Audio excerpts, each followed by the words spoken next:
Muy buenas tardes con todos. En esta oportunidad vamos a tener el desarrollo de la segunda parte acerca del Curso Nacional de Cuidados en el Paciente con COVID-19 en cuanto a un primer nivel de atención de salud. Pues en la anterior sesión habíamos comenzado a recordar acerca de toda la información sobre este nuevo coronavirus, sus signos y síntomas de presentación, su forma de transmisión. Habíamos también empezado a comentar acerca del manejo en este primer nivel de atención, cuáles son algunas de las actividades que se llevan a cabo. Y en cuanto a las atenciones, cuando tenemos un paciente ya con diagnóstico de COVID-19, pues tenemos que, como personal de salud, brindar esta educación sanitaria continua para que se lleve a cabo un aislamiento, si va a ser del tipo domiciliario, cuando lo amerite, en el caso de una persona con asintomática o con síntomas leves de tratamiento en supervisión en casa.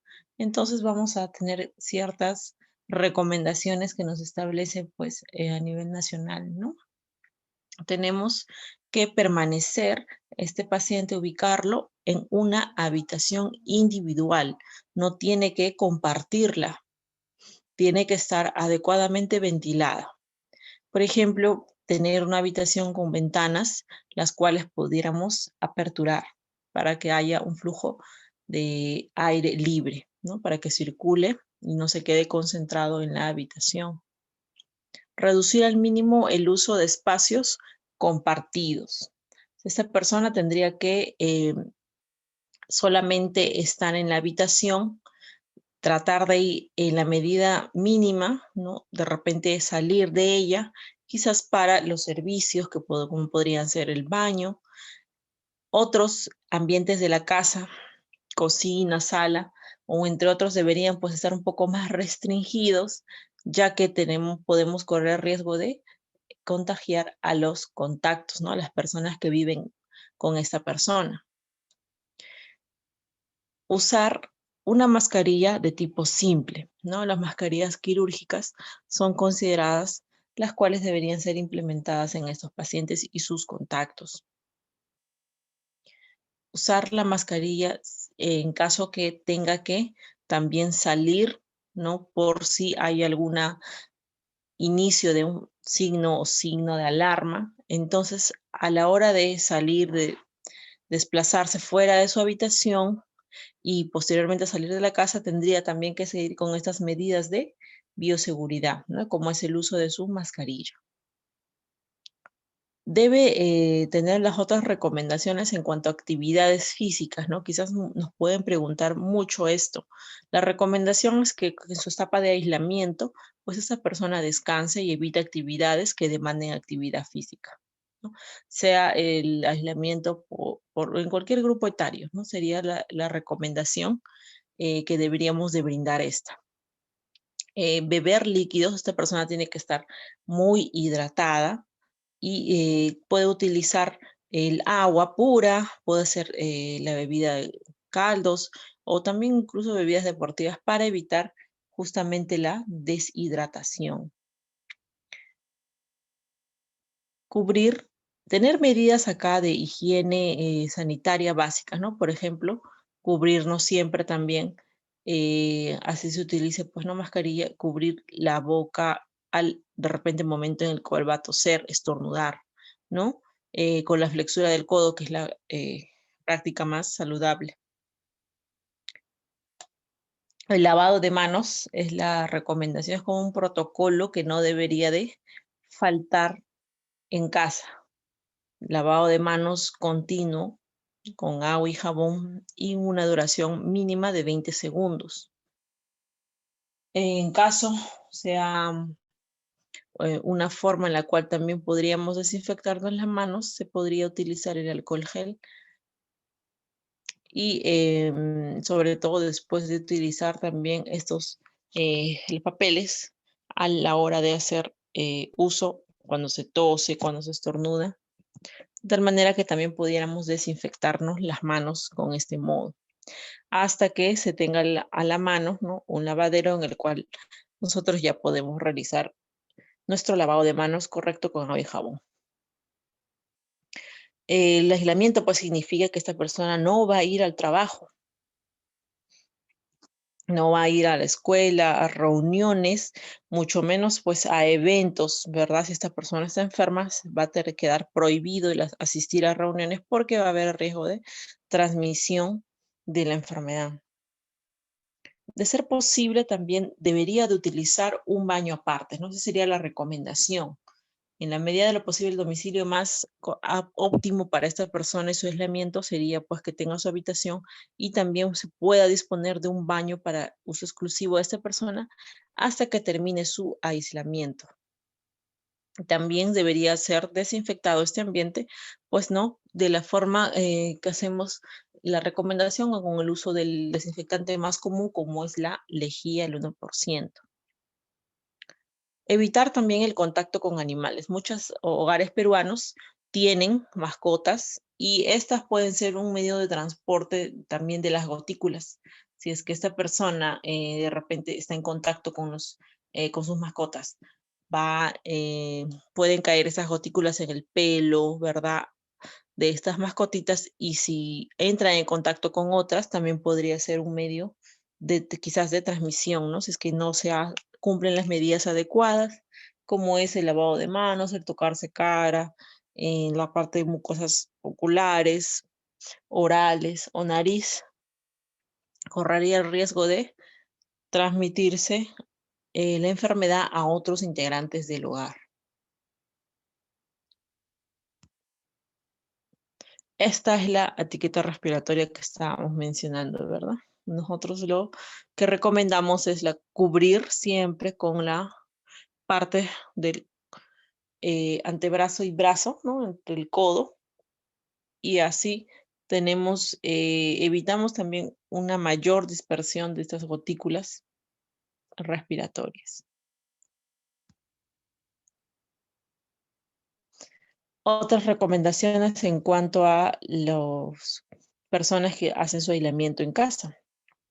Esta consiste también en los papeles, todo lo que se utiliza, tanto utensilios, toallas, mascarillas, que sean desechados, deberían ser ubicados en una sola bolsa, no mezclarlo con otro tipo de materiales de desecho, cerrarlo herméticamente y también pues, se puede rociar una solución de hipoclorito, o sea, de la lejía al 1% sobre la bolsa. Para ser eliminado se podría agregar también inclusive una bolsa por encima, ¿no? O en todo caso, si hay un cierre hermético, de inmediato, pues no, disponerlo en la parte de fuera de la casa, pues para que sea eliminado con el resto de residuos comunes, ¿no? No tratar de hacer un acúmulo de estos desechos, ¿no? Se deben igual de seguir descartando de forma por lo menos diaria quizás. Lávese las manos con agua y jabón o con la solución a base de alcohol después de tocar estos pañuelos desechables, después de haber hecho uso de paños para, ¿no?, la limpieza de vías respiratorias o de repente haber tenido contacto con algún otro objeto que va a tener en contacto los demás familiares del hogar. Entonces hacer también la desinfección de estos objetos, tener las medidas de limpieza y desinfección en el hogar deberían de ser más estrictas, sobre todo en esta época. El caso de los tachos, que son los recipientes donde se contuvieron los residuos, también deberían ser pues estos lavados desinfectados con la lejía.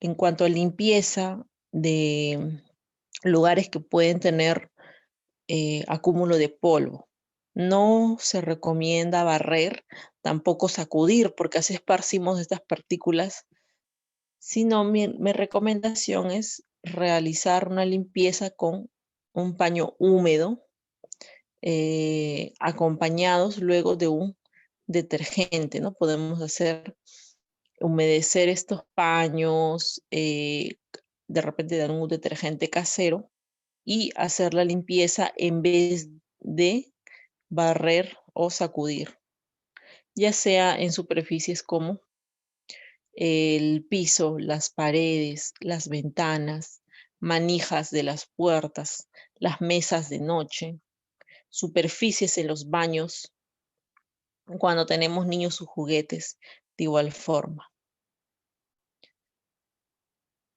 Una vez que se termina con la limpieza, ¿no?, que hemos utilizado un detergente común en casa, podemos luego hacer la desinfección, ¿no? Cuando hablamos de desinfección, siempre recuerden que ya estamos hablando del uso de la lejía. La ropa del paciente, ¿no?, los utensilios, los platos que se han utilizado para que coma, deberían ser primero separados, ¿no?, identificados, los cuales van a ser de uso exclusivo para estas personas, y lavarlas con agua, jabón, y siempre recordar que deben de estar pues separados de estos utensilios que utilizan el resto de familiares. En cuanto a la ropa de cama, otras prendas que se terminen pues, ¿no?, de ensuciar, están para la limpieza, también deberían ser lavados con detergente y de forma separada, ¿no?, de forma separada del resto de ropas de camas o prendas de los familiares que viven en esa casa. Como se dan cuenta, la recomendación básica es individualizar utensilios, platos, ¿no?, tazas, para la persona que está en aislamiento. Tener una adecuada limpieza de ropa de cama o de prendas, o de zonas del hogar como pisos, ventanas, juguetes, objetos que se compartan, con una limpieza, con un paño húmedo, con un detergente y posteriormente, recién, utilizar el desinfectante, ¿no? Recordemos que la medida ahora, la que conocemos y la que utilizamos para poder eliminar rasgos de gotículas respiratorias contaminadas que caigan en objetos, se utiliza el hipoclorito sódico, ¿no?, la lejía al 1%. Es la recomendación que continuamos eh, todos nosotros, ¿no?, brindando esta educación a los demás personas, familiares, en la atención primaria cuando nosotros estamos en contacto, pues, ¿no?, con ellos. El resto de familiares, recordar que pese a que vive en una sola casa, quizás para disminuir este riesgo de contacto con el paciente que está en aislamiento, ¿verdad?, debería pues seguir manteniéndose la distancia social. Si esta persona aislada está en una sola habitación, entonces proporcionarle los alimentos, las bebidas, sus utensilios, sus ropas limpias, hasta la puerta de la habitación, siempre recordando que debemos tener una sana distancia, ¿no? Hemos mencionado acerca de un mínimo de 2 metros, por lo menos. Entonces, tendríamos de cierta manera también esa medida de seguridad dentro del hogar, ¿no?, manteniendo la distancia con los demás integrantes de la familia.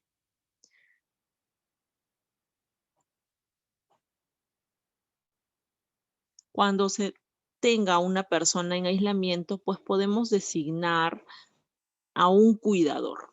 Nosotros como personal de salud hacemos esta recomendación a la hora de designar al cuidador de esta persona.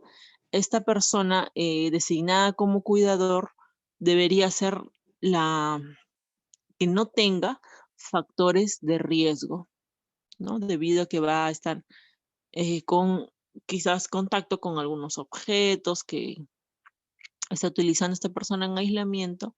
Entonces, de cierta manera se busca proteger al cuidador y pues señalar a una persona que no tenga ningún tipo de factor de riesgo. Sería la persona más ideal, ¿no?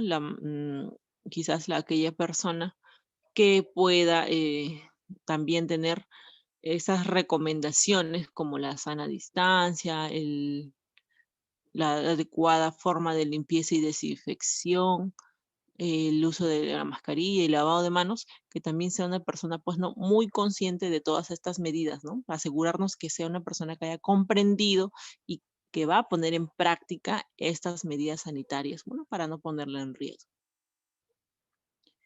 Entonces, cuando se cuide de esta persona con aislamiento dentro del hogar, las precauciones para el cuidador, nosotros también podemos hacerlas de repente en la visita domiciliaria o en la teleconsulta, también hacer estas recomendaciones de forma puntuales. Vamos a limitar el número de personas que lo cuiden. Idealmente se asigna a una sola persona, que no sea, pues, que goce de buena salud, que no tenga enfermedades de riesgo o esté embarazada. No permitir las visitas de otras personas que no viven en el hogar. Evite colocar siempre al frente de la persona enferma, ¿no? Si no, puede ser de repente de costado, no darle cara a cara. Para la manipulación de todos los elementos que ha utilizado esa persona en aislamiento, ropa, pañuelos, etcétera, se debe siempre de recordar el uso de la mascarilla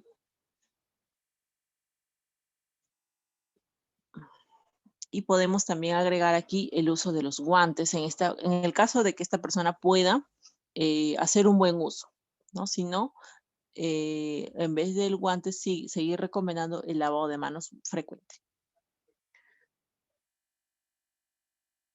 Como hemos dicho, este lavado de manos va a ser con agua y con jabón en un tiempo de 20 segundos o hasta que se disponga de un lavadero, utilizar el desinfectante en base de alcohol gel. Sobre todo, hacer este lavado o desinfección luego de cada procedimiento en la atención al enfermo. Si se llevó de repente el alimento, si se llevó la ropa nueva o si se recogió la ropa sucia o si se le está alcanzando las bebidas para que se hidrate.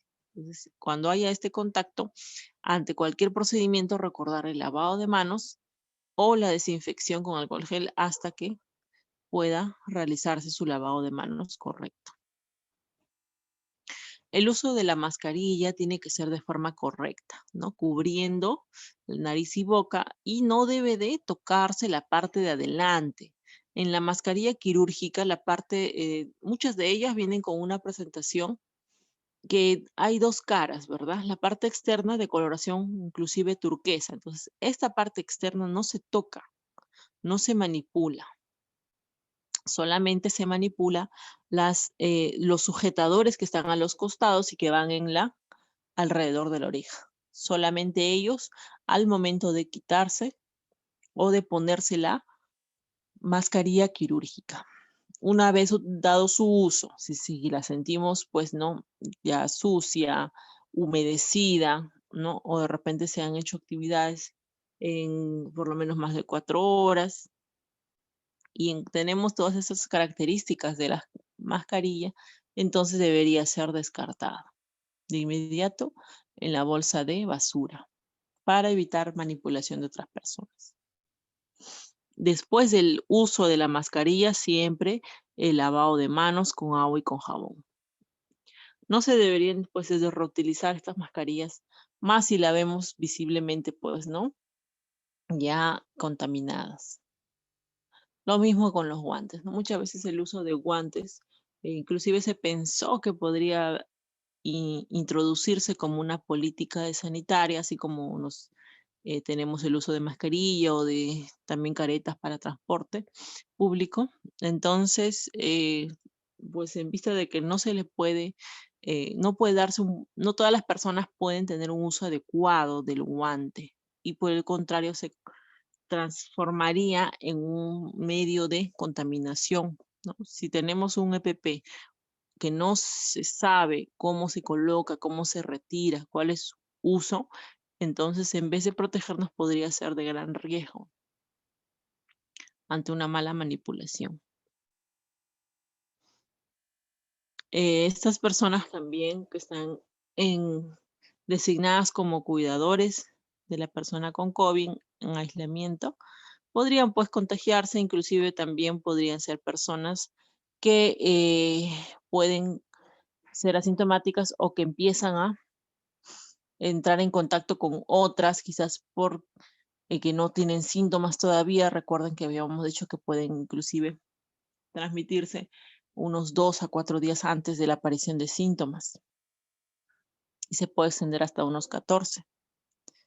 Entonces, la importancia de la concientización de estos cuidadores es que al estar en una exposición con una persona con diagnóstico de COVID confirmado, tendrían que también seguir con sus recomendaciones, ¿no? Si es que priorizar el uso de la mascarilla en todo momento, ¿no? Con otras personas que pueda estar en contacto.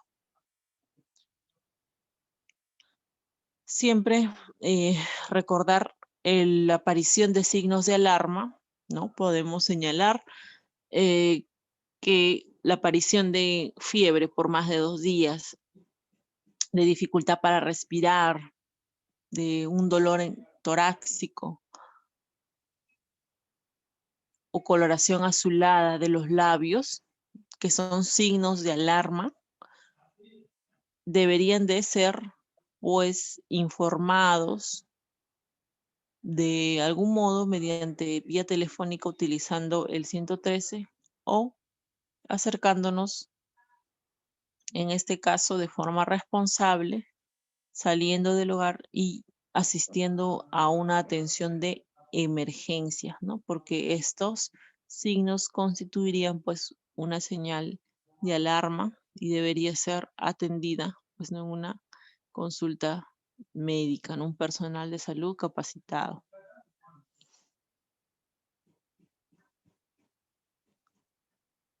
Entonces, recordemos las medidas del cuidador, básicamente siempre el lavado de manos, fomentarlo, el uso del equipo de protección personal.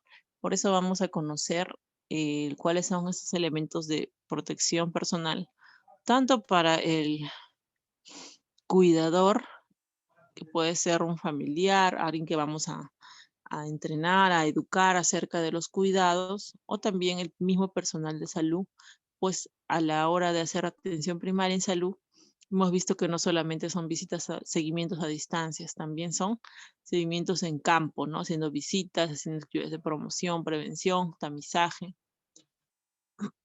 Y debemos estar, pues, nosotros armados con las mejores defensas ante la exposición de esta enfermedad. El uso del EPP correcto y también la eliminación, porque hemos hablado que nosotros nos protegemos, pero también tenemos que hablar de bioseguridad y recordar que protegemos también a otras personas y tenemos que proteger al medio ambiente. La limpieza y la desinfección del material reutilizable en el caso de repente que se utilicen objetos, ¿no? Para la atención, para el seguimiento, todo el material de escritorio que llevemos, ¿no? Recordar que debemos de desinfectarlo adecuadamente luego de cada atención y luego de también terminada en el caso de nosotros, ¿no? La jornada de trabajo. El uso del respirador tiene que ser de acuerdo a los protocolos, de acuerdo a las normas, a la forma en la cual ha sido elaborado, conocer el uso y también el retiro de este respirador con la técnica más apropiada, debido a que es en la parte de externa, tanto de mascarilla como respirador, donde se está la parte más contaminada y en la cual nosotros deberíamos de evitar tener contacto. En el caso del personal de salud sí estaría indicado, pues no, que el personal de salud sabe la colocación y el retiro adecuado de los guantes, ¿no? Cuando hablamos de limpieza, desinfección, también es utilizado este tipo de elemento como es el alcohol. Podemos también quizás absolver esta duda en el caso de algunos cuidadores acerca del uso del alcohol de 70 grados, ¿no? Si no se dispone de forma comercial el alcohol en forma de 70 grados, sino uno de más de 90 como el de 96, por ejemplo, vamos a hacer la conversión de este tipo de alcohol si tenemos que preparar un alcohol etílico con 1 grado de 70. Si tenemos un alcohol de 96 grados y en una cantidad de 100 mililitros. Es una regla de 3 simples, ¿no? En el lado izquierdo vemos la fórmula, el cálculo para preparar alcohol de 70 grados. Entonces, en el lado izquierdo están los mililitros, ¿no? 100 mililitros tenemos un frasco y al costado la concentración de alcohol, 96. Para 100 mililitros del alcohol que se dispone, tenemos una concentración de 96. Entonces, ¿cuántos mililitros necesito yo de esta presentación de alcohol de 96 para convertirlo a 70 grados? Es una fórmula de 3 simples. Multiplico los 100 mililitros, que es la presentación del alcohol comercial, por los 70 grados de alcohol, que es lo que quiero, lo que voy a necesitar. Y lo voy a dividir entre los grados del alcohol que tengo, ¿no? Este frasco es de alcohol de 96, por ejemplo.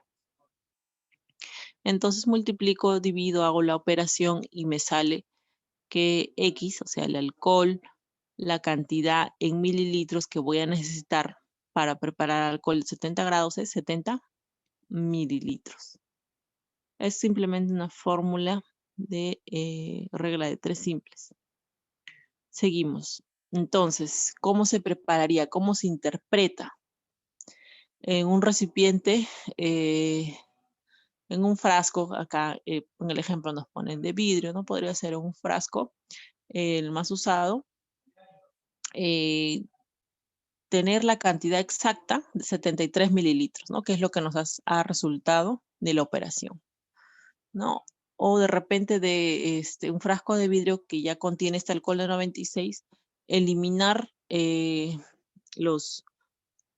sería acá los 27 mililitros que tiene este frasco de 100, entonces eliminamos 27, nos quedaría 73 mililitros de alcohol de 96 grados. Y el resto, lo que he eliminado, se agrega simplemente con agua hasta completar los 100 mililitros. Y así, esta combinación, al cerrarla y al mezclarla, ¿no? Al mezclarla, tendríamos pues nuestro alcohol de 70 grados, ¿no? ¿Y por qué se empezó a recomendar esto? ¿Por qué hacemos esta educación? Porque el alcohol de 70 grados pues garantiza que a la hora de entrar en contacto con estos objetos cuando queremos desinfectarlos, pues va a tener un tiempo en el cual va a tardar en evaporarse y así garantizaría su potencial de acción, ¿no? A diferencia del alcohol de, por ejemplo, 96 grados, que si bien es cierto, tiene más concentración de alcohol, pero tendría un tiempo mucho más rápido de eliminarse, debe evaporarse en el objeto que estoy desinfectando y por lo tanto no le daría el efecto del uso que quiero tener, ¿no? Como es el efecto antiséptico, el efecto desinfectante, ya que se evaporaría mucho más rápido. Entonces puedo hacer también quizás esta recomendación, ¿no? En el caso de los cuidadores, de la familia, de una persona ahora, no solamente, ¿no? Ya con un diagnóstico confirmado de COVID-19, sino también de forma preventiva en todos los hogares porque todavía estamos en una situación de emergencia. El uso del desinfectante común que habíamos mencionado, el más utilizado es también el hipoclorito de sodio, ¿no? La lejía, que es el desinfectante a base de cloro más frecuentemente utilizado. Recordar que su acción oxidante provoca daño en las superficies de los instrumentos, pero de tipo metálicos, ¿no? Ese sería la única observación. Es ampliamente utilizado como desinfectante de rutinas de los suelos, de los lavaderos, ¿no? Paredes, superficies no metálicas. La presentación del hipoclorito de sodio que tenemos que utilizar es al 1%, ¿no? De repente si tenemos 1000 mililitros de agua, ¿verdad? Se puede preparar hipoclorito de sodio al 1% virtiendo a este litro de agua, pues 100 mililitros de lejía. Sería la dilución que se prepara y con la cual se va a utilizar como desinfectante común.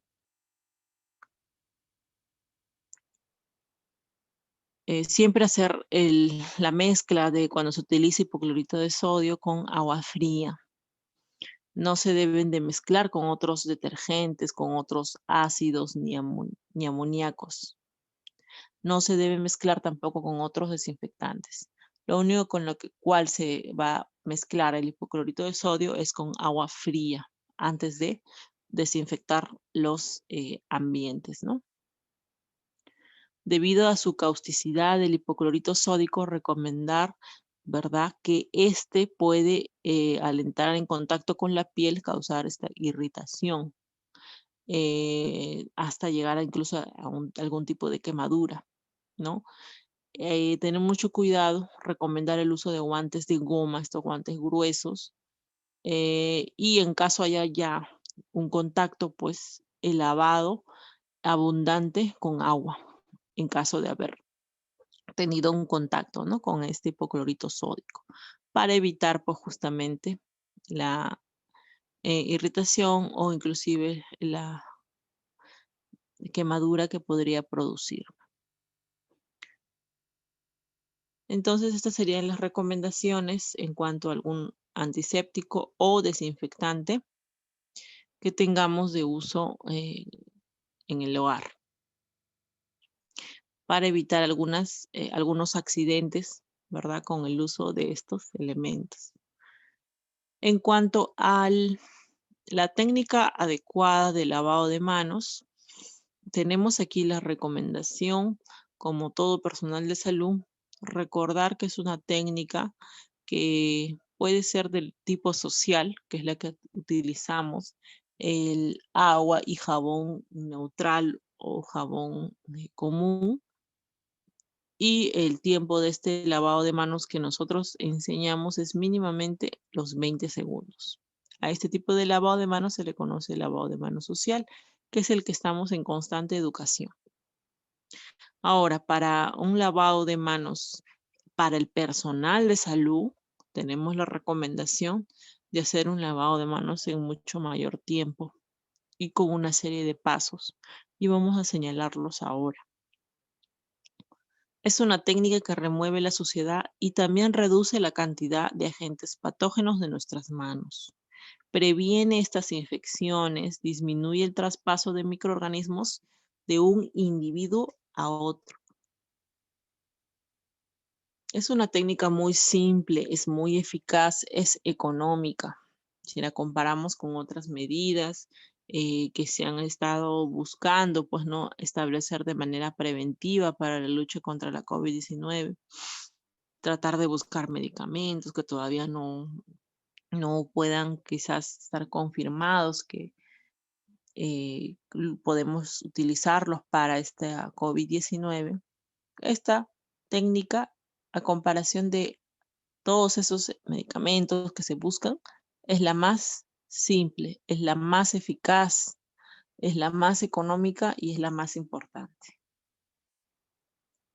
Nuestras manos visiblemente las podemos ver limpias al haber de repente tocado un objeto de uso común en el hogar.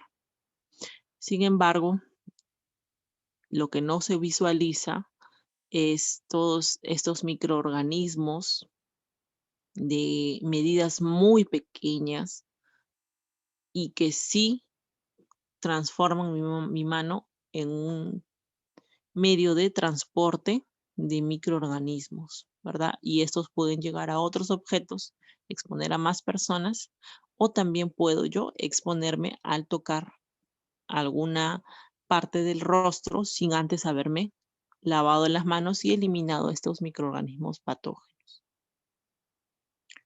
Entonces, ¿cuándo se realiza la higiene de manos? En 5 pasos. En 5 pasos tenemos que recordarlos de manera mucho más sencilla. Antes de tocar al paciente, lavado de manos. Esto porque todo tiene un fundamento. ¿Por qué? Porque así protege al paciente de gérmenes dañinos que nosotros también como personal de salud podemos haber estado en contacto y que las podría tener en mis manos. Otro paso o segundo momento, antes de realizar una tarea limpia o una tarea séptica. ¿Por qué? Para proteger al paciente de los gérmenes dañinos que podrían entrar en el cuerpo, incluidos los gérmenes del mismo paciente. Tercero, después del riesgo a exposición a líquidos corporales. ¿Por qué? Para protegerse y proteger al entorno de atención de salud de los gérmenes dañinos del paciente. Después de tocar al paciente, como cuarto momento. Espera, ¿para meterme algo? ¿Por qué? Para protegerse y proteger al entorno de atención de salud de los gérmenes dañinos del paciente. Como quinto momento, después del contacto con el entorno del paciente. ¿Esto por qué? Para protegerse, para proteger al entorno de atención de salud de los gérmenes dañinos del paciente. Entonces vemos que de manera rápida podemos grabarnos estos 5 momentos para realizar la higiene de manos.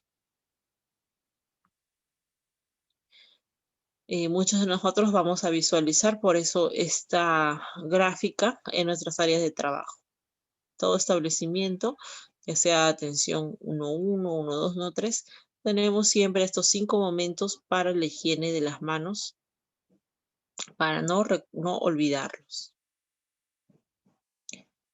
Si queremos visualizar el grado de un adecuado uso del agua, del jabón cuando hacemos el lavado de manos, y en cuanto al tiempo, ¿no? El por qué nos recomiendan pues un tiempo mínimo de 20 segundos en un lavado social en casa o en un ambiente que utiliza el personal de salud, por lo menos un lavado clínico que dura más de 20 segundos, ¿no? Este tipo de técnica la podemos visualizar de forma comparativa en esta gráfica. En la primera imagen tenemos a la mano, pues, ¿no? Que está totalmente contaminada, manchada, que es la coloración turquesa, ¿no? De microorganismos, ¿no? Porque ha estado expuesto, ha estado en contacto y esta persona todavía no se hace el lavado de manos. En la segunda podemos ver qué pasa si solamente mis manos son sumergidas al agua, ¿no? Vemos que no se elimina con el simple hecho de remojar o enjuagar las manos. No se elimina ningún microorganismo. En el punto 3, si se sumergió las manos por lo menos 6 segundos. Tampoco tenemos una mano limpia, ¿verdad? Todavía tenemos microorganismos, es una mano contaminada. ¿Qué pasa si hago 6 segundos, pero utilicé el jabón solamente ese tiempo mínimo, 6 segundos? Entonces, con el uso del jabón, se está logrando eliminar en un porcentaje mínimo algunos rasgos de microorganismos. Con 15 segundos, el uso de agua y jabón, vemos que se ha eliminado un porcentaje medio, ¿verdad? Aún tenemos una gran cantidad de microorganismos en los dedos de la mano que pueden ser transmisores de microorganismos, de agentes patógenos. No solamente del SARS-CoV-2, sino de muchos más agentes patógenos. Y con unos 30 segundos, que es la última imagen, ¿no? Que sería el 6, el punto 6 ahí en realidad, tendríamos pues unas manos mucho más limpias y más libres de microorganismos, ¿verdad? Entonces, eso es lo que se busca, la reducción de esta exposición a agentes patógenos. En un lavado de manos clínico, personal de salud debe realizar como mínimo un tiempo de 40 a 60 segundos. Y los pasos para este tiempo es pasos de limpieza, ¿no? De fricción, de enjuague y de secado, enumerados en 11 pasos, ¿verdad? Todos deberíamos ya de conocer de forma de memoria esta técnica, porque es la que realizamos pues en nuestro día a día, en cada procedimiento, en cada atención al paciente. 11 pasos entonces son los que nosotros realizamos con la técnica de lavado de manos clínicos y de unos 40 a 60 segundos. Utilizamos aquí básicamente un lavadero, el agua tiene que estar corriendo. Vamos a ver que en el paso 1 nos disponemos del jabón, en este caso un jabón antiséptico, el más utilizado por nosotros muchas veces es la clorexidina, ¿no? Clorexidina al 2%, que puede ser en forma de espuma, de forma de líquida. 3. En el paso 2 vemos que frotamos palmas, ¿no? Ambas palmas de las manos en forma circular. En el paso 3 estamos frotando la palma con el dorso de la otra mano, en forma de arriba hacia abajo, entrelazándolos. En el paso 4, ambas palmas se entrelazan y friccionan en los interdigitales. En el paso 5, se frota el dorso de mis dedos de mi mano contra la palma de la mano opuesta. Movimientos aquí son de arriba hacia abajo. En el paso 6 estoy friccionando, haciendo movimientos de rotación el dedo pulgar de una mano y luego la otra. En el paso 7, las puntas de los dedos que faltan no hacer fricción, de los 4 dedos, en forma circular, hace fricción a la palma de la mano opuesta. En el paso 8 ya hemos terminado todos los pasos de fricción. Vamos a hacer el enjuague, ¿no? El enjuague con agua abundante. En el paso 9 es el secado, ¿no? Secamos con una toalla, puede ser de uso desechable, las de papel. Y con esta misma toalla en el paso 10 vamos a cerrar el caño, ¿no? Cerramos el grifo para así asegurar que en el paso 11 mis manos estén totalmente seguras. Cuando hablamos de desinfección en base de alcohol, tenemos al Centro para el Control de Enfermedades de Estados Unidos, la CDC, recomienda que si no hay agua y jabón disponibles en el momento en que queremos hacer el lavado de manos, usemos un desinfectante a base de alcohol con una concentración de al menos 70%. En esta desinfección solamente necesitaríamos el alcohol gel. No se necesita agua, no se necesita papel toalla, solamente el dispensador de alcohol gel. Y para nosotros, recordemos que esta técnica debe pues señalarse en un tiempo de 20 a 30 segundos. Son una serie de 8 pasos y son muy similares a los movimientos de fricción en el lavado de manos. En el paso 1A y B es disponer del alcohol gel, ¿no? Una cantidad suficiente en la palma de nuestras manos. En el paso 2 es frotar ambas palmas en forma circular. En el paso 3 es entrelazar mi palma contra el dorso de una mano y luego viceversa. En el paso 4 las palmas se abrazan y se friccionan interdigitales. En el paso 5 froto el dorso de los dedos de una mano con el de la palma de la mano opuesta. En el paso 6 fricciono con movimientos de rotación al pulgar de una mano y viceversa. Y en el paso 7 fricciono la punta de mis dedos contra la palma de una mano opuesta y viceversa. Y en el paso 8 simplemente cejar y mis manos ya son seguras, están desinfectadas. Son entonces 8 pasos y una duración menor de 20 hasta 30 segundos. Bien, eso es en cuanto a la técnica correcta de lavado de manos y desinfección con alcohol gel. Son actividades que nosotros realizamos inclusive antes de estas épocas de pandemia en atención primaria de salud. Siempre hemos hecho esas actividades en el extramural, ¿no? El personal de enfermería responsable hacía sus actividades haciendo sesiones de taller demostrativo, tanto en establecimientos de salud adentro, saliendo de comunidad, quizás por ejemplo, en instituciones educativas, en centros de ventas de productos para el hogar, ¿no? En mercados. Pues lo que se buscaba siempre es fortalecer los conocimientos, educar a nuestra población. Ahora, afortunadamente, tenemos el apoyo y la vista de la importancia de nuestro trabajo y de enseñar esta técnica adecuada, ¿no? En diferentes medios, incluso de comunicación, que están algunos muy a la mano y se transmite así la información a grandes masas, pues, ¿no? Los elementos de protección personal. ¿Qué son los EPPs?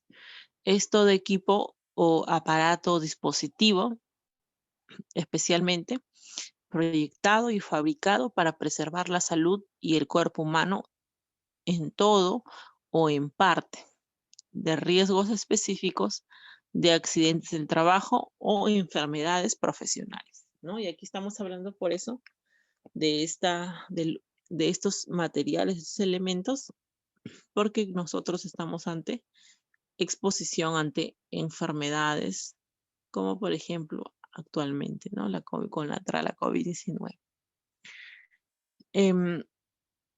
Lo recomendamos, ¿verdad? Lo recomendamos porque tiene muchas ventajas. Recomendamos su uso adecuado porque proporciona una barrera entre un determinado riesgo y la persona. Es una barrera física. Mejora el resguardo de la integridad física del trabajador. Disminuye la gravedad de las consecuencias de un posible accidente o enfermedad sufrida por el trabajador. Entonces se disminuye la posibilidad de sufrir un accidente, pero no se elimina, ¿no? Siempre va acompañado de el conocimiento de una técnica adecuada en el procedimiento que esté haciendo con el paciente, ¿no?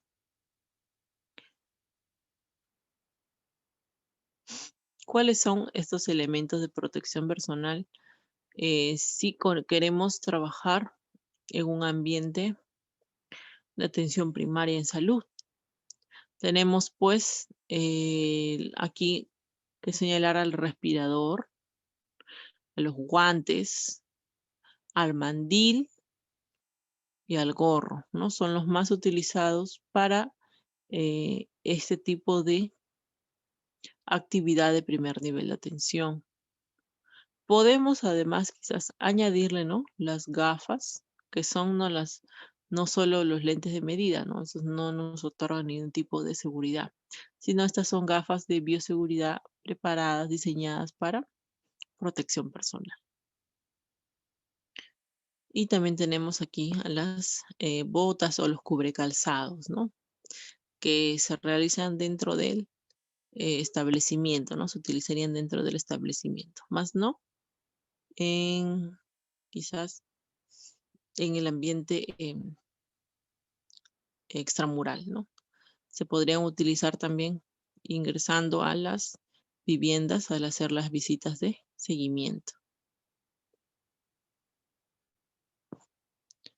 Vamos a comenzar con el uso de la mascarilla quirúrgica, ¿no? Este elemento de protección personal se va a recomendar no solo en un personal de salud, ¿no? Por eso vamos a conocerlo como punto número 1. Se recomiendan en los cuidadores del domicilio y recordando siempre que es una atención manteniendo la sana distancia de personas enfermas. Cuando el paciente va a se va a transportar, va en busca de una atención de emergencia, quizás, ¿no? Por eso tiene que salir de su aislamiento. O cuando se va a compartir un área en común, por ejemplo, si solo se dispone en ese domicilio de un baño, entonces si va a salir de su habitación donde está haciendo aislamiento y va a dirigirse a este ambiente sanitario, pues portar su mascarilla quirúrgica. En el caso de algún paciente o persona sospechosa, ¿no? Recordemos, cuando se considera persona sospechosa, utilizar en todo momento mi mascarilla quirúrgica, ¿no? Que era cuando se disponía de 2 o más signos acerca de la COVID-19. El reposo entonces es en el domicilio para personas leves o sin síntomas, ¿no? Es un aislamiento domiciliario. Y en el caso de traslado, volvemos a decir que se tiene que utilizar la mascarilla quirúrgica. Y cuando por el contrario se usa el respirador N95, por ejemplo, ¿no? Que es el que vemos en la imagen. Cuando hay procedimientos con riesgo de salpicaduras, cuando se producen aerosoles, como por ejemplo, cuando se da reanimación, cuando se hace intubación endotraqueal, ¿no? Cuando ponemos al paciente para colocarle un ventilador mecánico, ¿no? Aspirador de secreciones respiratorias, ¿no? Porque ahí estamos eliminando secreciones del tracto bronquial, entonces hay una gran cantidad de microorganismos y que pueden ser salpicados en este procedimiento. Autopsias y tomas de muestra. El personal de salud que atienda directamente casos confirmados también debería utilizar el respirador, ¿no? Entonces, todo personal de salud, por eso tenemos que utilizar, pues, no ese tipo de respiradores, que en este caso estamos señalando como ejemplo el N95. ¿verdad? Nosotros tenemos más tipos de respiradores y pues son los que estamos visualizando en el mercado, ya que este ha sido un insumo muy agotado, ¿no? A nivel mundial. En base a sus objetivos, tanto de mascarilla como de respirador, pues otorgarme una protección de vía respiratoria y vía oral. La indicación de uso es para prevenir la transmisión de patógenos que se propagan a través del aire. Esto ya que todas las personas eliminamos gotículas al respirar, hablar, toser y estornudar. El modo de uso debe cubrir nariz y boca hasta debajo de la barbilla, ¿no? Y esto, aunque no lo crean, es todavía aún difícil de usarlo de forma adecuada para algunas personas, porque nosotros lo vemos, ¿verdad? Vemos que se utiliza de una manera inadecuada, ¿no? Solamente cubriendo boca o lo utilizan de repente debajo de la barbilla, ¿no? Les incomoda tanto, dicen estas personas, entonces se bajan el respirador. O cuando van a hablar por celular, se bajan la mascarilla, terminan de hablar y se suben la mascarilla. ¿No? Entonces todavía, lamentablemente, nuestra realidad de nuestra población es que aún no terminan de conocer o de ser conscientes del uso adecuado de esta mascarilla o de este respirador, pues para que verdaderamente garantice, el objetivo que es, ¿no? De protección. Disculpe. Se coloca sin que dificulte la respiración ni tampoco la vista. Y su colocación y su retiro precisa de una técnica adecuada. Entonces acá los tenemos, ¿no? Tenemos acá el comparativo de una mascarilla del tipo quirúrgico, ¿no? Las mascarillas de tipo quirúrgico son estas. Muchas de nosotros las tenemos en esta forma de presentación de coloración turquesa o verde, que fácilmente podemos identificar la parte externa, ¿no? Y en los blanquitos, ambas caras son blancas, quizás recordar que los pliegues, cuando miran hacia abajo, esa es la parte externa. Y el respirador, aquí tenemos, por ejemplo, un N95, pero ha cambiado, ¿no? El aspecto, la coloración de la capa externa es blanca, ¿no? No es la verde, que es la más conocida quizás por la mayoría. Vamos a ver entonces algunas importantes diferencias que hay que señalar, ¿no? El caso de la mascarilla quirúrgica, el uso es del personal de salud, pero actualmente el uso obligatorio es también para el público en general, para todas las personas. Y en el caso de aislamiento con COVID-19 en casa, el paciente tiene que usarlo también de manera obligatoria y dentro del hogar sus contactos. El objetivo es ofrecer una barrera para reducir la eliminación de las gotículas respiratorias hacia las personas y su entorno. Las características físicas fabricadas son por triple capa, ¿no? Están fabricadas por triple capa, 2 de polipropileno y una que va a hacer la función de un filtro. Dispone de un puente metálico ajustable que va a ser la que se ajusta en la zona del tabique, ¿no? De la nariz. Y 2 bandas elásticas laterales que van a ir en las orejas, detrás de las orejas para la sujeción. No me otorga un sellado hermético, ¿no? Todos nos hemos puesto en la mascarilla, vemos que hay espacios por los cuales puede ingresar aire porque no tiene un sellado pues del tipo hermético. No son reutilizables, son desechables. El tiempo de duración puede ser por horas si lo vemos humedecido, si vemos que se ha contaminado visiblemente, ha sido de repente recibido salpicaduras, ¿no? O una vez que se terminó un procedimiento, pues él descarta.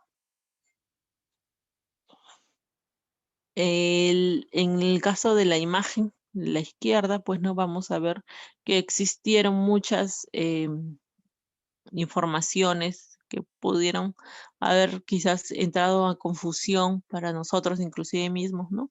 La forma correcta de utilizar, recordemos, esta mascarilla es conforme ha sido elaborado por la empresa, ¿no? La empresa lo que nos dice es que en este caso la parte superficial externa es la que no viene con los pliegues hacia abajo, es la que tiene esa capacidad de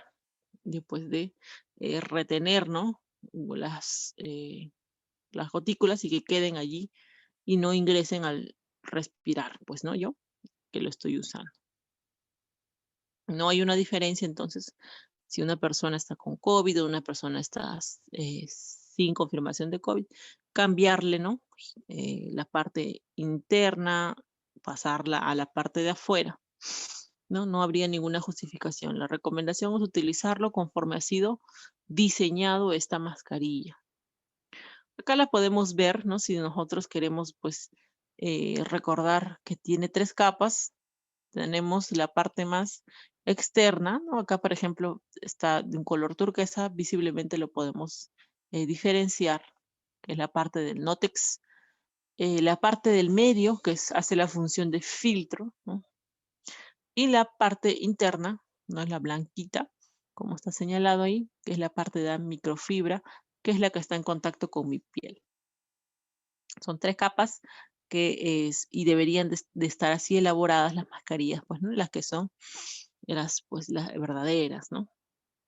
Tenemos aquí señalándonos acá la diferencia también de cada capa. Miren, la primera es la de tela, que es no tejida, de polipropileno. La segunda que hablamos del filtro, ¿no? El filtro que tiene de característica o cuyo nombre es de Melblon, que hace de bloqueador, hace de filtro para bacterias y virus.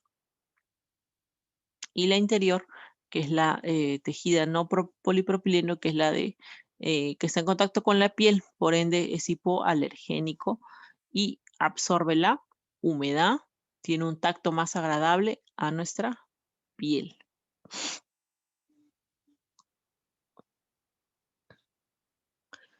En cuanto al reconocer la mascarilla, pues que sea la adecuada, ¿no? No las falsificaciones.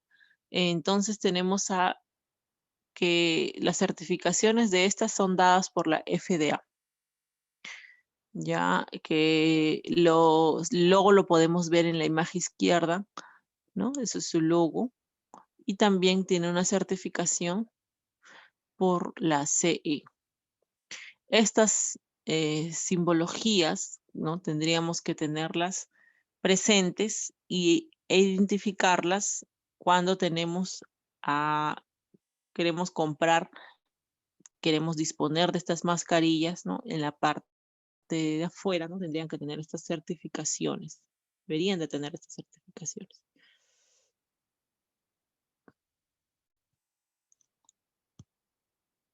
¿Cuál es el uso adecuado, no?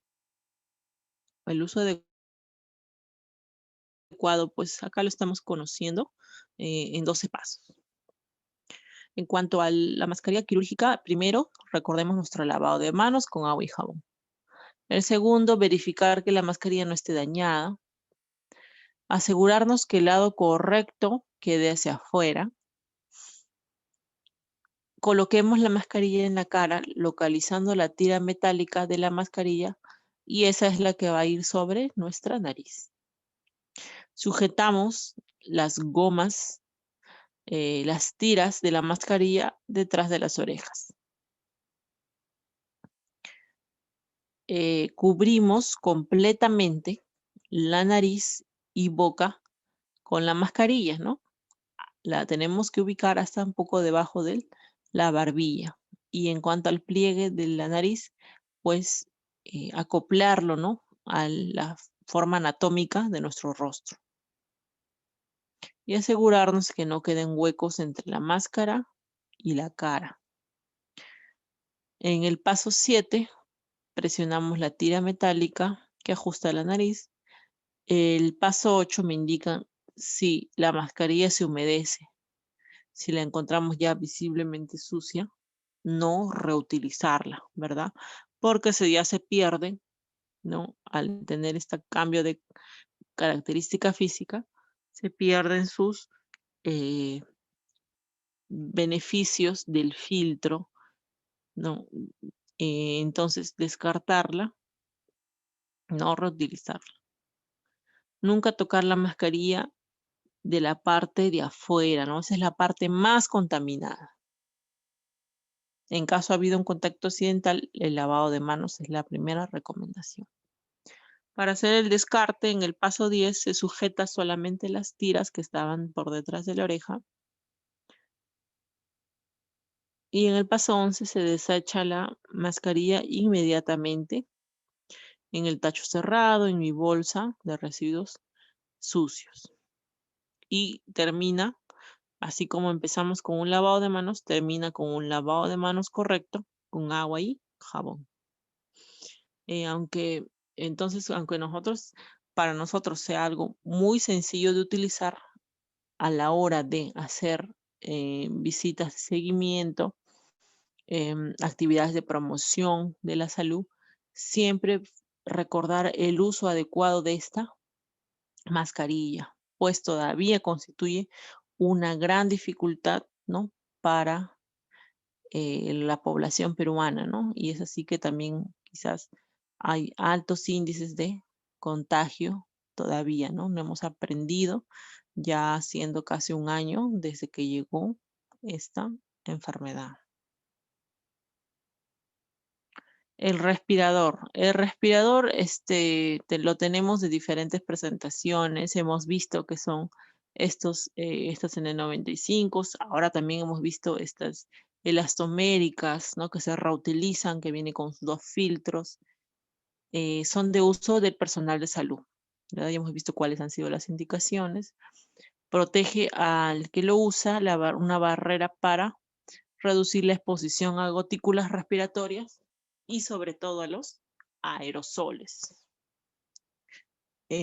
Características de estos respiradores, ¿no? Todos los respiradores tienen las características de ser el sellado hermético. Eso es lo que se busca, ¿no?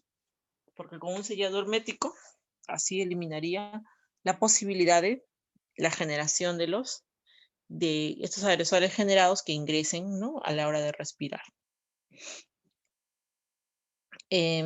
Se colocan siempre en un área limpia, cuando yo no estoy en contacto con ambientes contaminados, ¿no? Lo coloco todo mi EPP en general y sobre todo el respirador se coloca en un área limpia. Esto recordémoslo siempre.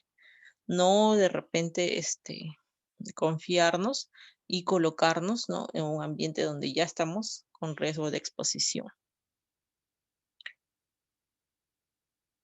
Tiene un tiempo de duración según la especificación técnica de cada producto, ¿no? Actualmente, muchos de nuestros respiradores, tanto los N95, se han tenido que reutilizar. Lamentablemente, han tenido que ser así porque no se contaba con este insumo, ¿no?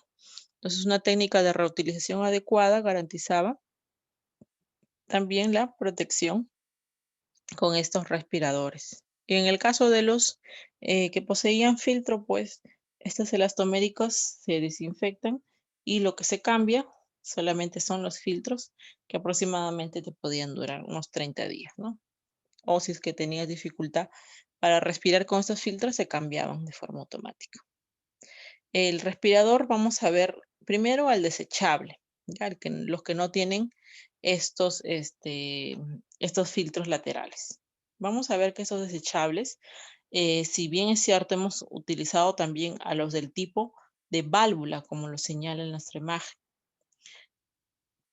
¿Por qué hemos utilizado esto? Pues por la escasez, ¿no? La escasez de insumos, era lo que nos entregaban quizás em, nuestros o sea, lugares donde trabajamos, o simplemente nos daban solo una mascarilla quirúrgica. Entonces nosotros hemos ido en búsqueda de elementos de protección personal como los respiradores, y lo que encontrábamos era con válvula.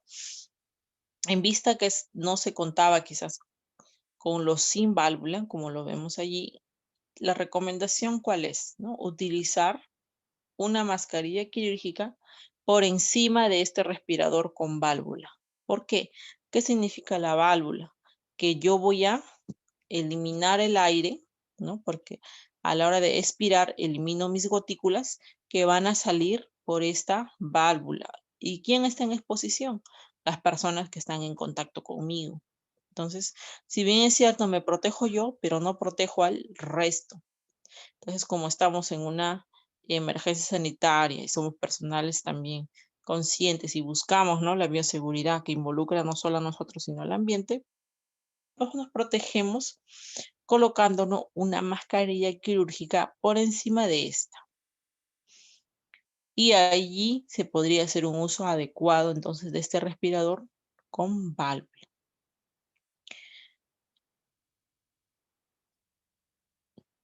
En cuanto a la capacidad de filtrado, ¿por qué se recomienda el respirador, no?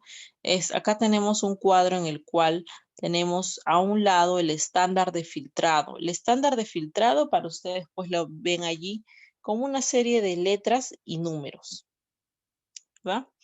¿Esto qué significa? El número añadido a la letra corresponde al porcentaje de capacidad para el filtrado para partículas de 0.3 micras de diámetro, ¿no? Estamos hablando de micras, que es cuando se generan, pues, ¿no?, aerosoles que tienen esta capacidad de ser tan pequeñas y que pueden traspasar, ¿no? Es una mascarilla, quizás solo quirúrgica, ¿no? Y poner en riesgo a nosotros, ¿no? Tenemos estos respiradores desechables con este estándar de filtrado, como lo ven, conocidos aquí la FPP y las Ns. En el caso de la capacidad de filtrado de un 80%, estas protegen contra partículas de material inerte. Es no uso médico, ¿no? Las tenemos a las de la FPP1. ¿Cuáles sí son recomendables para el personal de salud para utilizarlos como mínimo? Tenemos al estándar de filtrado FPP2, o también conocido como P2. ¿Por qué? Porque su capacidad de filtrado es muy alto, miren, 94%. Por eso se dice que me protege frente a virus, bacterias y aerosoles de baja toxicidad. Cuando hablamos de un estándar de filtrado N95, el más común, es porque me otorga un filtrado del 95%. Protege frente a aerosoles de alta toxicidad. Tenemos un N y un FPP que tiene una capacidad de filtrado de un 99%. Es el caso de la N99 y de la FPP3. Y la P3 también, pero con una capacidad de filtrado un poco mayor, 99.95. Y la N100 con una capacidad de filtrado de 99.97. Entonces vemos que cuál sería el recomendado para ustedes para que utilicen, ¿no?, como personal de salud que está en exposición a casos confirmados de pacientes con COVID-19. Como mínimo, tendremos que utilizar una mascarilla, un respirador, perdón, con filtrado FPP2 o como mínimo un N95 en adelante, ¿no? De allí podemos utilizar los que están en adelante. Entonces, haciendo un cuadro comparativo, ¿no? Tenemos a un lado la N95, equiparía a un FPP2 o a un P2. y un N99 o un N100 equiparía a un FP3 o un P3. Ninguno de los dos se puede de repente hacer la comparación y decir cuál es mejor que el otro, si las N son mejores o las FFP son las mejores, ¿no? Simplemente podemos sí señalar una similitud en cuanto a su capacidad de filtrado, ¿no? El que ustedes tengan pueden utilizar. Ambos son muy buenos porque están estandarizados, ¿no? Entonces acá vamos a ver la diferencia. ¿Por qué hablamos de N y FPP? En el caso del N es un estándar estadounidense, mientras que las FPP son estándares europeos. La N es un estándar estadounidense administrado por la NIOSH, un Instituto Nacional para la Salud y Seguridad Ocupacional. Mientras que las FPP o las P son estándares europeos que provienen de diversas normas dadas en su momento como son la N149. Entonces esta es la diferencia provenientes de una de Europa y una de Estados Unidos. Y su capacidad de filtrado son muy similares, ¿no? Como lo hemos visto. Cuando hablamos de una KN95, ¿no? Quizás es la duda porque también la hemos visto, que estén en venta, que están a nuestro alcance, que las promocionan para utilizarlo. Estas KN95 ante esta pandemia han surgido en la necesidad para cubrir las demandas, ¿no? del personal de salud en el país de China. Son productos que se han elaborado pues en base a la pandemia. ¿Y qué es lo que pasa? ¿Por qué es la duda? ¿Por qué no siempre se confían en estos productos del tipo KN? Porque así como en nuestro país tenemos empresas que producen de repente productos originales y otros, ¿no? Copias que no necesariamente están avalados porque no tienen ese sello de seguridad. Lo mismo sucede en China. Entonces, hay elementos como estas KN95 preparadas, pues, adecuadamente con sus 5 capas que sí me van a proteger, ¿no? Porque tiene 5 capas de filtrado y me van a proteger con una capacidad de un 95%, ya que se busca equiparar, ¿no? a las tipo americana, como son la N95. Entonces, existieron empresas pues que empezaron a venderlas, ¿no? Estas KN95. Y cuando se buscó hacer verificar si su capacidad de filtrado verdaderamente, esas 5 capas eran un 95%, algunas pasaron la prueba, se puede decir, y otras no.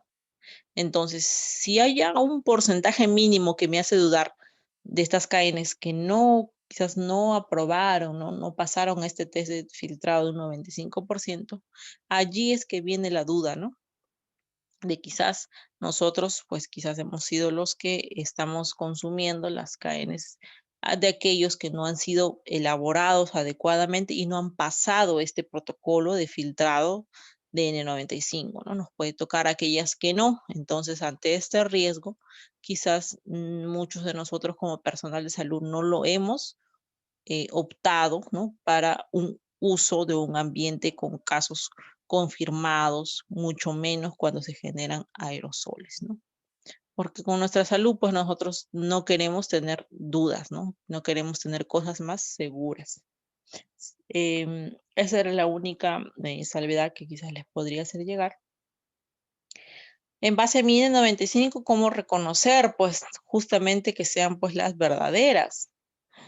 En la parte del delante de estas N95, vamos a señalar como ejemplo a este modelo. Tenemos que reconocerlo en 6 pasos. Como número 1, el número NIOSH de aprobación, que está con una serie de números y letras, que inician con el 84A y continúan con 4 números más, ¿no? Como lo vemos aquí, ¿no? Vamos a ver acá, perdón. Acá lo visualizamos, ¿no? El 84A seguido de 4 números más, como son acá en este ejemplo 006. Paso 2. El nombre comercial de la marca registrada en abreviaturas. Tenemos ahí el NIOSH. El 3M. El 3M es el nombre comercial.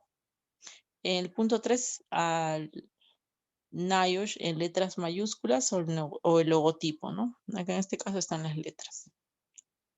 En el 4, la clase de filtro, ¿no? Puede ser N, P. En este caso tenemos el filtro N95 que está con letras mayúsculas. En el punto 5 tenemos el número de lote, que ahí está, ¿no? Nuestro ejemplo está muy claro. Y en el paso 6, el modelo que en este caso viene por 4 números, como en el ejemplo son los números 1860S. De esta forma quizás podemos ayudarnos a reconocer el respirador del tipo N95 siguiendo estos puntos, ¿no? ¿Cómo usarlo? Si lo estoy usando por primera vez, esta N95. Voy a preformar el clip nasal interno, sostener el respirador de manera que la parte externa esté apoyada en la palma de las manos y los elásticos permanezcan por debajo de la mano, como lo ven allí. Esto solo se hace cuando se utiliza por primera vez la respirador N95. Cuando lo estoy reutilizando, esta ya es una parte contaminada y no la debería de manipular. Solamente manipularé las tiritas. Paso 3, colocar el respirador de tal manera que cubra debajo del mentón y el clip nasal esté arriba en el tabique. Se va a colocar el elástico inferior que queda por la nuca, ¿no? Desde debajo de las orejas. Y luego se coloca el elástico superior que va en la parte superior de la cabeza, ¿no? Queda arriba de las orejas. En el paso 5 acomodo el respirador sobre el rostro, ajustando el clip nasal, ¿no? Porque busco el sello hermético. El sello hermético lo consigo pues asegurando estas partes donde hay espacios abiertos. Esta es la vista frontal y la vista posterior de un respirador colocado adecuadamente. ¿Cómo retiro el respirador? Entonces el respirador solamente se retira sujetando las tiras de sujeción. Primero se retira el de la parte inferior que está en la nuca y luego se retira la tira que va en la parte superior de la cabeza. Finalmente hacia adelante y procederemos a descartarlo o si es que lo vamos a reutilizar, colocarlo en una bolsa de papel y al ambiente libre para que pueda pues respirar, pueda descansar este respirador. Termina todo siempre con un lavado de manos correcto. Los errores que siendo personal de salud también pueden cometerse. Cuando se colocan las ambas bandas por encima de las orejas o ambas por debajo en la nuca. Cuando se utiliza una máscara quirúrgica debajo. Esto es uno de los errores muy frecuentemente que vemos en el personal de salud. Entonces, no se recomienda colocar ningún tipo de elemento que pueda interrumpir el sellado hermético del respirador. Si queremos reutilizar la mascarilla, el respirador N95, la mascarilla quirúrgica iría delante del respirador. De tal manera que quizás acabando mi jornada de 6 horas o acabando mi procedimiento que hemos hecho intubación de un paciente, elimino esa mascarilla quirúrgica y me colocaré una nueva, ¿no? Porque mi objetivo es quizás reutilizar este respirador. Tampoco se debe colocar por debajo del mentón.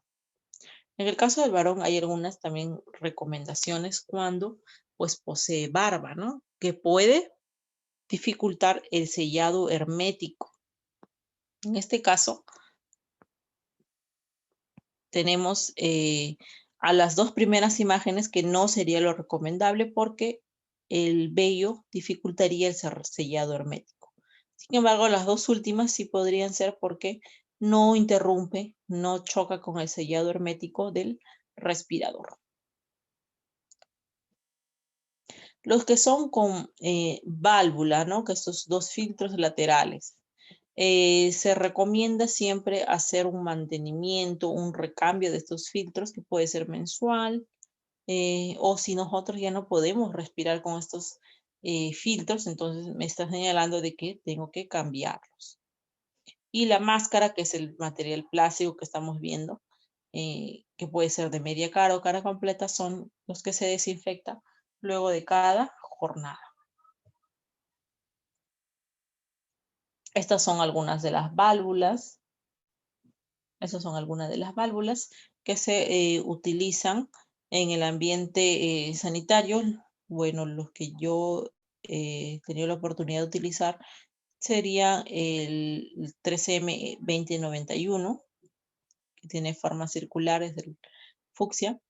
También es muy recomendado el 7093, que es el cartucho morado que está abajo, ¿no? Que tiene una presentación cuadrada. O el que está al otro extremo, el 7093C, que es una coloración, su papel adherido al cartucho es de coloración turquesa, perdón, fucsia con amarillo. Son algunos de los más recomendados, ¿no? Porque tienen una capacidad de filtrado N99 o un P99 o un P100. En cuanto al uso de guantes, hemos recomendado que se debería utilizar, sobre todo el personal que esté capacitado en el uso adecuado. Los guantes ayudan a mantener las manos limpias, disminuye la probabilidad de contraer microbios que puedan enfermar. Usar los guantes cada vez que vaya a tocar, pues no, sangre, fluidos corporales, tejidos corporales, membranas mucosas o piel lesionada. O inclusive en el contacto con el paciente, así parezca saludable. Tenemos en cuanto a sus indicaciones de uso, entonces que es una barrera ante los microorganismos de la piel, barrera contra todo procedimiento que implique o no contacto con sangre y otros fluidos corporales. El material puede ser de látex, de goma u otro material impermeable y descartable. El modo de uso siempre es un lavado de manos antes y después del uso de los guantes. Esto nunca reemplaza, los guantes nunca hacen la función de reemplazar al lavado de manos. Tenemos a los simples, que son los guantes conocidos como manoplas, guantes limpios, guantes a granel, ¿no? Que vemos en esta cajita y que son los que podemos utilizar. Los guantes quirúrgicos son los que vienen pues para otorgar esterilidad a un procedimiento, ¿no? O también para protegernos nosotros que estamos en contacto con el paciente, ¿no? En este caso, los guantes quirúrgicos que vienen, estos sí, envueltos en un par de guantes separados por una envoltura de papel, ¿no? Los guantes de hule que serían para la limpieza y desinfección de ambientes. Algunos de las propiedades, inclusive de estos guantes, de los cuales nosotros podemos reconocer el más recomendado. El más recomendado por sus capacidades, sus características que son excelentes, tenemos al nitrilo. En la columna final tenemos al guante de tipo nitrilo, ahí pueden ver sus características y su protección, por ejemplo, en cuanto a barrera, resistencia química, a la resistencia y durabilidad, a resistencia a perforaciones son del tipo excelente o muy bueno. Ya sería el ideal que nosotros deberíamos utilizar. En nuestro ambiente, en realidad, el guante con el cual nos proporcionan la mayoría son los del tipo látex, que también tiene propiedades de barrera, resistencia química y durabilidad, resistencia a perforaciones, del tipo muy excelente, bueno y muy bueno, ¿no? Y en cuanto al contenido alérgeno, nuestra capacidad para reaccionar, ¿no? En algunas personas, este es el que tiene un alto contenido alérgeno. Tenemos de otro tipo guantes de vinilo, que en algunas de sus propiedades solamente llegan hasta aceptable. Y los guantes de polietileno, que es la primera columna, pues son los del tipo más pobre, ¿no? No deberíamos utilizar ninguno de estos dos de preferencia, ¿no? ¿Cómo usar los guantes de protección en el caso de una técnica estéril? Este es en cuanto si yo quiero asegurar la esterilidad de un procedimiento. Si voy a colocar un sondaje, si voy a asistir a un procedimiento, si voy a instrumentar una cirugía, ¿no? Esta es la recomendación para el uso de guantes estériles. En nuestro caso, lo que buscamos más que esterilidad del procedimiento es protección, una barrera. Entonces, podemos o no utilizar esa técnica para la colocación de estos guantes llamados quirúrgicos o llamados estériles. Aquí sí, cómo retirarlos es muy importante porque tenemos que evitar el riesgo de contagiarnos, ¿no? Contaminar nuestras manos. Reducimos así este riesgo utilizando estos pasos. Primero pellizco por el exterior al primer guante que me voy a retirar. Retiro sin tocar la parte interna, ¿no? Porque hay riesgo de que toque mi piel. Y finalmente retiro el guante hasta la totalidad, ¿no? Que salgan todos los deditos. La otra mano, que es la que está retirando el guante, va a recoger al primer guante, ¿no? Lo va a sujetar con las palmas.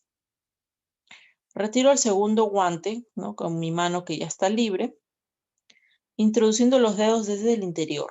O sea, ahora toco solo la parte interna, que es la que no ha estado expuesta. Y finalmente retiro el guante sin tocar la parte externa del mismo. Se retiran los guantes en el contenedor adecuado, ¿no? Se elimina. Esta es la técnica adecuada para la eliminación de estos guantes. Pueden ser los guantes limpios, los guantes quirúrgicos, ¿sí? Mis recomendaciones, como siempre, verificar la integridad antes de su uso. El uso debe ser por cada paciente. El empleo de doble guante es una técnica eficaz. En nuestra realidad, en nuestros ambientes, ¿no? Lo que utilizamos es también doble guante, ¿no? De cierta manera, para mayor eh, protección, para evitar o disminuir este contacto con sangres fluidos. El uso de uñas recortadas para evitar rasgaduras o transportar en las uñas microorganismos. El uso de guantes no es sustituto nunca de un lavado de manos.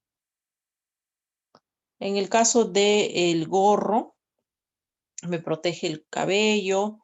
Podemos utilizarlo para de tipo quirúrgico descartable o también los de tela. En este caso los de tela sí se reutilizan. Hacer la limpieza, el lavado de este gorro de manera adecuada. ¿Cuál es la ubicación del gorro? Cubriendo todo el cabello, cubriendo el flequillo, cubriendo mis orejas. ¿Cuándo usar la bata?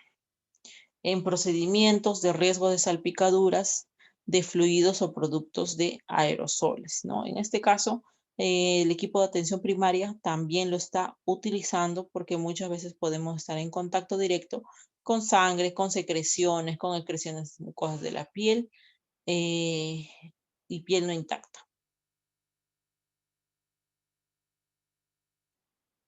¿Cuándo usarlo? Las batas de manga larga deberán ser usadas cuando se entre en contacto con el paciente. Utilizarlas en todo el tiempo de permanencia en el área o habitación del paciente. Desechar estas batas tan pronto sea posible cuando se ven muy contaminadas, ¿verdad? Cuando ya se visualiza ello, hacer el cambio de bata o de mandil quirúrgico. Bien, como habíamos dicho también en algunos casos el equipo de atención primaria está saliendo portando las gafas de bioseguridad, las caretas. ¿En qué consiste? Cuando se utilizan técnicas que producen aerosoles, en realidad esta es la recomendación, allí utilizarlos. Cuando hay riesgo de salpicadura también de sangre o de líquidos orgánicos. Las caretas cuando se requiere protección total para el rostro. Por ejemplo, cuando se irriga una herida, se succionan secreciones, hay posibilidad de salpicaduras de drogas riesgosas, de medicamentos riesgosos. El caso de la careta cubre, además de los ojos, cubre hasta el mentón y hasta los laterales de mi rostro. Como ya le habíamos dicho, las gafas de bioseguridad tenemos aquí en la imagen de dos tipos, ¿no? La del sin sellado hermético y la de inferior, la imagen inferior, la del sello hermético, ¿no? En cuanto a los niveles de exposición, ¿no? La forma adecuada en la cual me recomiendan el uso de PPs. Nosotros en el área de nivel atención primaria nos encontramos en el nivel 2. Miren, podemos utilizar el uniforme de trabajo adentro, encima mi mandil o bata quirúrgica, mi gorro descartable, mi respirador, que puede ser una N95 o una FPP2, mis guantes descartables, y en todos los niveles siempre está el lavado de manos. Si queremos analizar el nivel 1, quizás es personal administrativo, sí se recomienda en ellos, ¿no? El público en general solo mascarilla quirúrgica. Y en un nivel 3 vemos que se añade a todo de esto encima el overol, el mameluco, ¿no? Y también las botas, que sería la recomendación. En todos los niveles siempre el lavado de manos correcto. Una vez que se ha utilizado estos elementos de bioseguridad o hemos utilizado materiales para estas visitas de seguimiento, para hacer toma de muestra, ¿no? Para atención al paciente que ha estado en contacto con el paciente, tenemos que saber descartarlos. Recordar que existe una clasificación en base a residuos sólidos. La clase A, que es el residuo biocontaminado, todo lo que ha estado expuesto en contacto con el paciente, ya sea con sangre, con fluidos, etc. Nosotros los diferenciamos por un color rojo, ¿verdad? Los tachos, los bolsos, los recipientes son de color rojo. Y aquí también tenemos a los punzocortantes, ¿no? Si hemos utilizado lancetas, si hemos utilizado bisturí, hojas para suturar. Entonces tenemos que descartarlo en estos recipientes que son duros, que no van a permitir que se traspasen estos elementos filosos, ¿no? O cuando hacemos la campaña de vacunación, por ejemplo, también los elementos usados como son los frasquitos de las ampollas de las vacunas o las agujas y las jeringas descartados directamente en los punzocortantes y disminuimos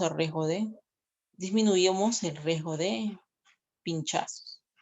En la clase B tenemos a los residuos especiales, que quizás estos son más utilizados en un ambiente de nivel 1-2, 1-3, 1-4, ¿no? Tenemos residuos especiales, en el caso de algunos por su radioactividad, irritabilidad, corrosividad, algunos utilizados en quimioterapias.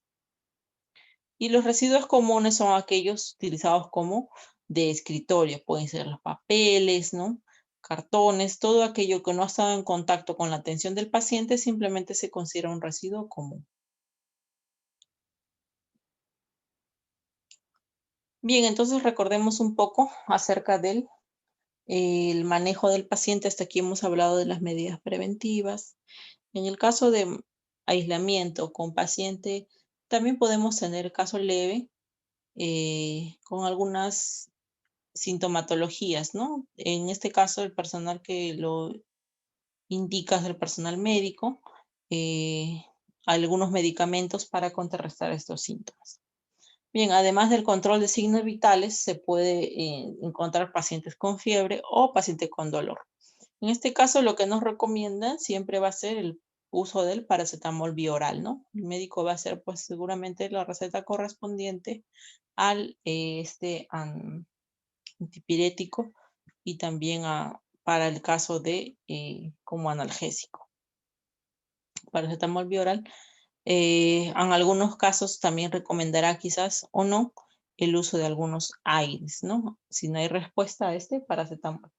Como es una actividad de atención primaria en la cual se hace seguimiento, entonces podrá ver o no si es que ha habido respuesta al alivio de síntomas con paracetamol, si no el médico evaluará quizás el uso o no de los AINES, ¿no? Este tipo de medicamentos. El manejo de síntomas o la recomendación básica, ya hemos dicho, es la hidratación, ¿no? Abundante, líquido, que puede ser agua pura, caldos, electrolitos, etc. En algunos pacientes pueden o no presentar tos seca, entonces si es un síntoma se tratará pues, con un antitusígeno recomendado por indicación médica, ¿no? Vía oral, ¿no? Siempre vía oral. El reposo, la recomendación también para manejo de síntomas es a reposo, la actividad, el retomar a hacer actividades va a ser siempre de forma progresiva.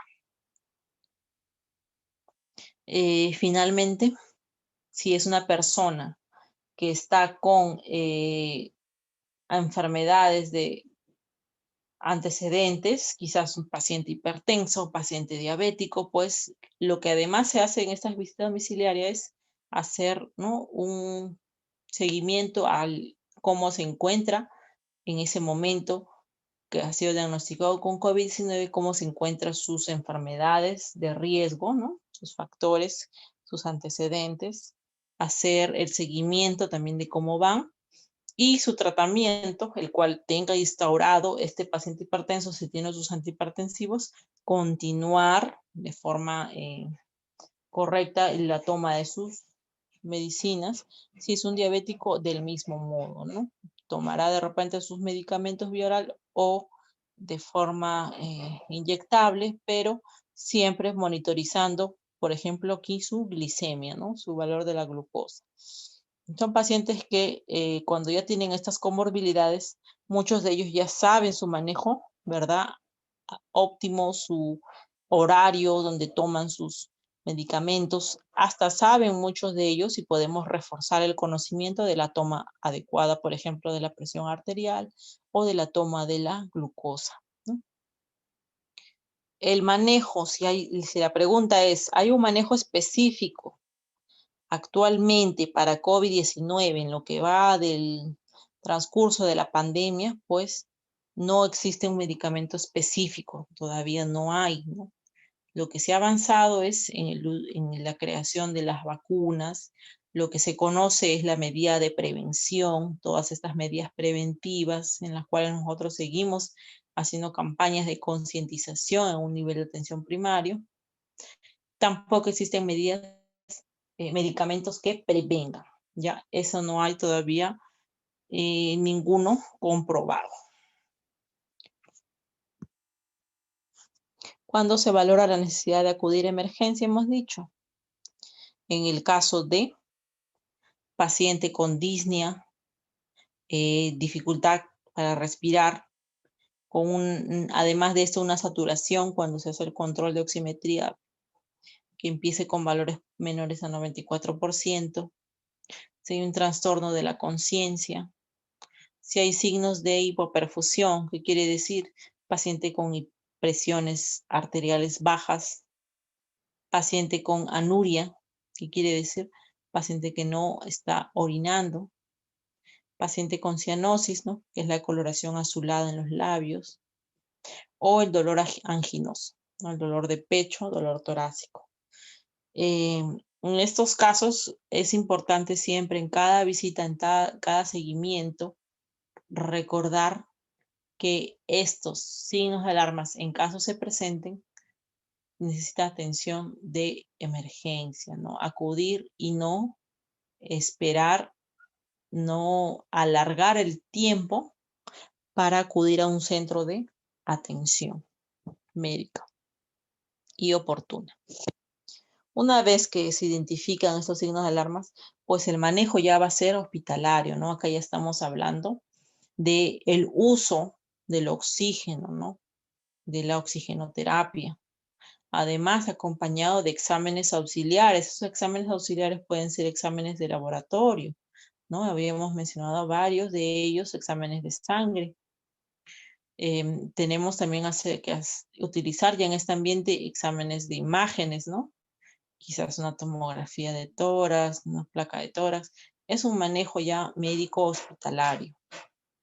El manejo farmacológico, que aquí ya va a variar cuando un paciente ya necesita aporte de oxígeno, cuando un paciente quizás ya está entrando a una infección sobreagregada, como puede ser infección bacteriana, que quizás se le añade a este cuadro. Entonces allí sí necesitará pues un manejo diferente, ¿no? Del uso de quizás de medicamentos de tipo ya no bioral, sino se empleará pues no los de tipo endovenoso, porque se busca una reacción rápida de estas medicinas. El personal ya está pues no aquí capacitado para instaurar una vía endovenosa, hacer seguimiento a la administración, la dosis adecuada de el medicamento. El paciente puede ser monitorizado, está no hospitalizado, está internado y puede hacer un seguimiento de todo el equipo de salud.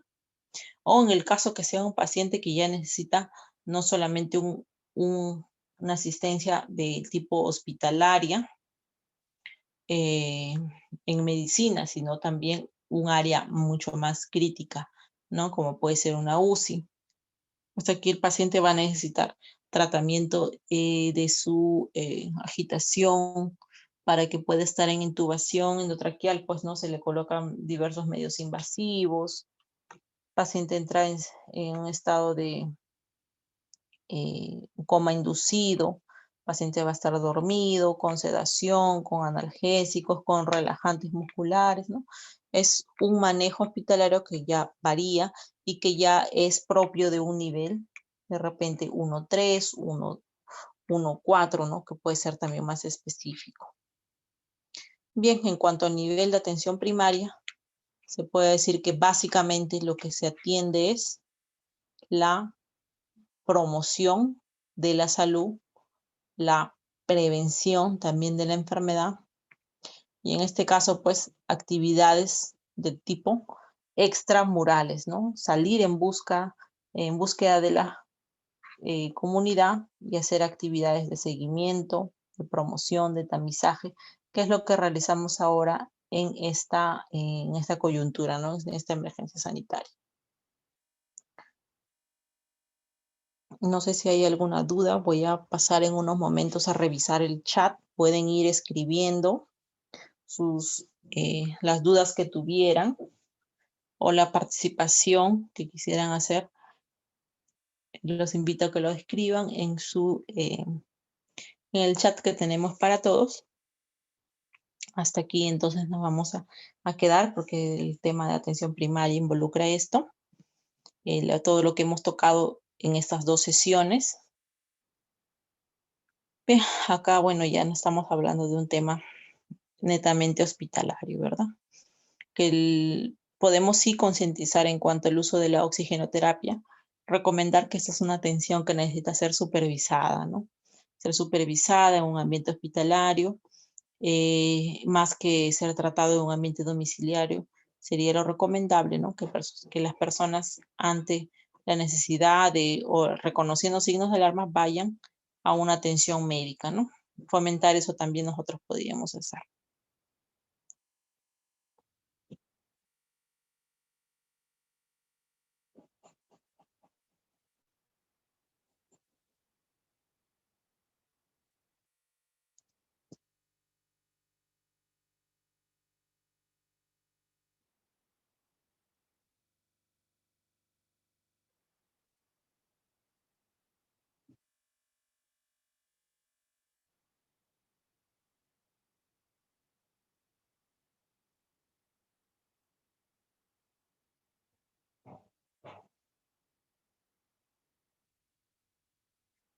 Bien, entonces, muchas gracias a todos por su participación. Buenas tardes, Milagros. Buenas tardes a todos los que se han podido conectar. Agradecer por su participación, por actualizarse, por tener esa iniciativa de estar siempre en capacitaciones continuas. Los invito a seguir participando de demás cursos y ponencias que estamos brindando en capacitaciones en salud. Muchas gracias y recordarles que toda la información, toda la presentación se les va a hacer llegar a través de sus correos, ¿sí? Se les va a hacer llegar a través de sus correos para que puedan tenerlo, para que puedan descargarlo. Muchas gracias también a ustedes, muchas gracias a todos desde Tumbes. Muy contenta de que participen a nivel nacional, chicos. Muchas gracias. Quien estuvo con ustedes en esa tarde fue la licenciada Yesenia Venancio. Eh, Desde Mollendo, Erika, muchas gracias por su participación. En otra oportunidad espero tener en contacto con ustedes y hasta luego, será hasta otra oportunidad. Buenas noches con todos, sí, desde Chiclayo también. Es un gusto, chicos. Buenas noches, bendiciones, cuídense mucho y cuiden también a sus familiares, ¿sí? Hasta luego. Buenas noches.